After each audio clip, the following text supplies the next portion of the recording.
In yesterday's Cyberpunk 2077 video, I went over each starting life path you could pick in Cyberpunk and how exactly each one affected the gameplay. The other choice you'll have to make right at the start of the game after you've made your character is to assign your attributes between body, intelligence, reflexes, technical ability, and cool. Each one of these stats starts at 3 points. 3 points is the minimum attribute level you can have, but you're given another 7 attribute points to spend on these other attributes. Now before I give my advice on what the best choices might be, let's go over each one of these options and their effects on the gameplay. Starting out with body, which improves your health and your maximum stamina pool.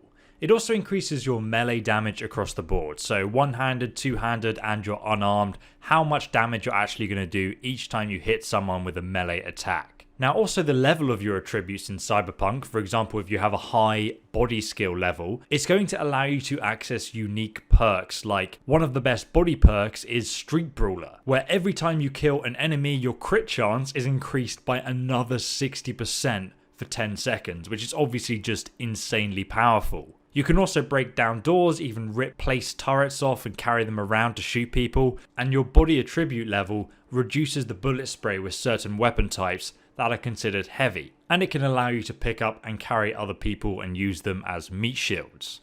Next we have Reflex. This attribute governs your proficiency with guns, handguns and rifles, and even your attack speed with melee weapons.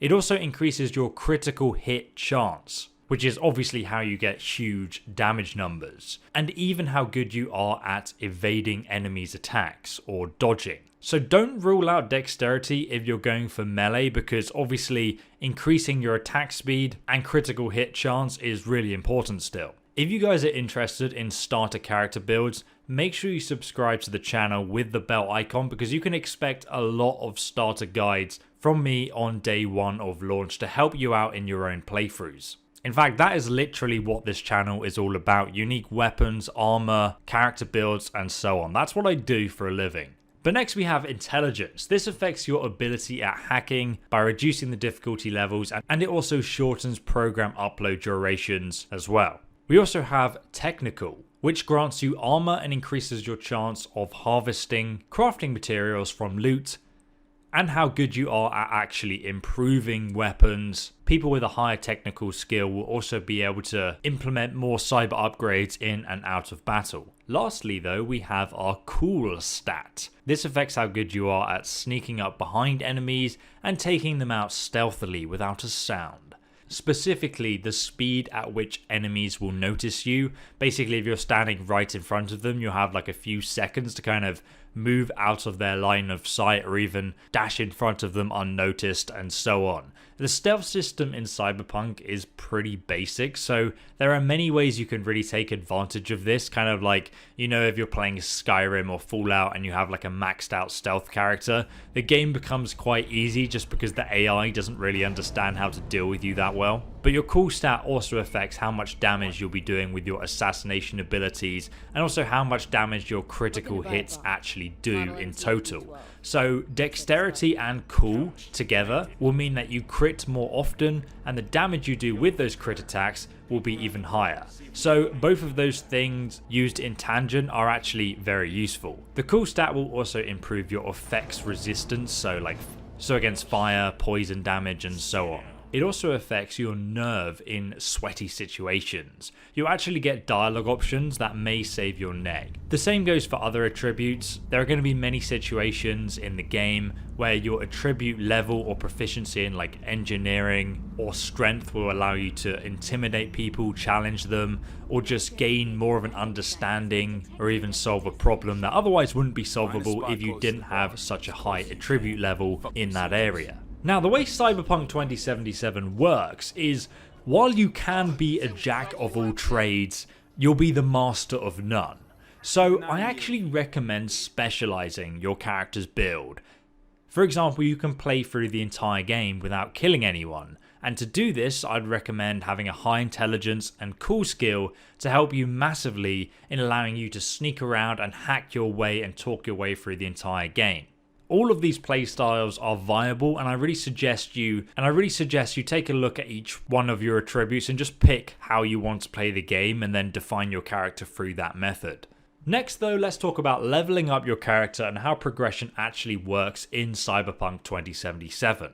You see, to level up your character, you'll be getting a chunk of experience from quests and killing and hacking and performing other in-game actions, just like if you've played The Witcher 3, very similar sort of setup. Each time you level up, you get more perks and more attribute points you can spend. I'll talk a little bit more about perk points in a moment and some of the best perks in the game, but essentially perks give you like another way to really define and build your character in and out of combat. But now let's talk about skills, because each time you kill somebody with a handgun, you'll get experience with the gunslinger skill, for example. Same when you hack something, you'll get more hacking skill, and when you try and sneak around more, you'll get more sneaking skill. So, basically, the more you use a skill, the better you get with it. Just like in Skyrim and Fallout, it works the exact same way. However, remember that your attributes also affect the efficiency you have with those skills. So say for example you find yourself doing a lot of sneaking, but you have a very low cool stat.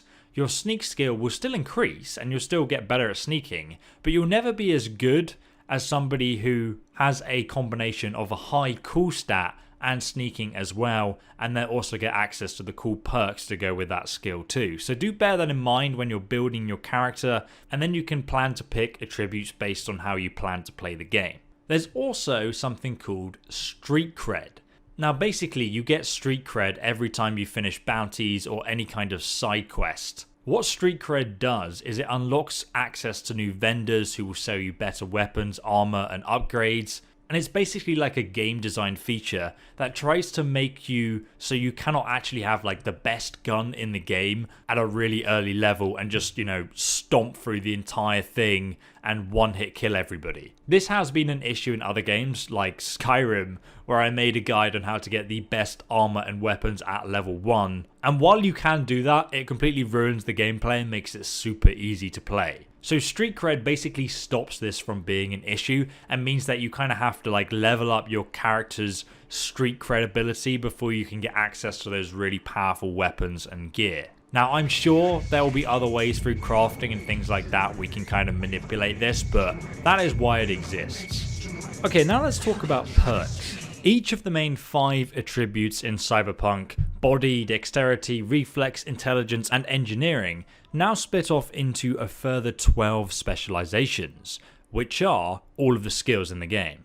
Pistols, rifles, blades, shotguns, two-handed, hacking, assassinations, cold blood, which is like the stealth skill, sniper rifles, engineering, melee, which also includes unarmed, and also athletics. So those are the total 12 skills in the game, and they're also the 12 perk categories. Each one of these perk categories have another 20 perks that you can pick for each of the skills. And these range from a reflex handgun perk that gives you an armor boost for 20 seconds each time you land a critical hit, or even a tech engineering perk that increases tech weapon damage by 25%, which is obviously huge. And then one of the best stealth perks in the game is Cold Blood, which when active increases your crit chance by 10% and your crit damage by 2%. So as you'd expect, there's a lot here to combine into the ultimate character build that will suit your playstyle.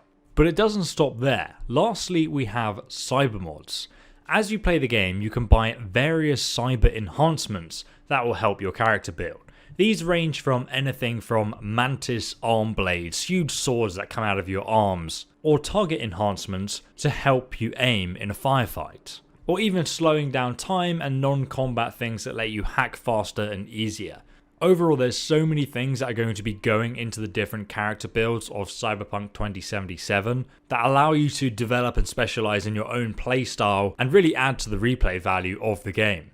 Now personally, I'm very interested in going for a handgun critical build that moves about really quickly and is a type of gun and run playstyle. So when my walkthrough of Cyberpunk releases, that's what you're going to see me playing. But I'm going to be making multiple starting builds and endgame builds for Cyberpunk. So if you guys are interested in following along with that and my walkthrough, make sure you subscribe and press that bell icon, because then YouTube will let you know when those videos come out. And also, if you found this video helpful or insightful at all, I'd appreciate it if you left a like. And also, I'm genuinely interested. Let me know what your planned build or gameplay style is going to be in the comment section as well. Thank you so much for watching, guys. I really do hope you found this guide helpful. Have a great day and goodbye.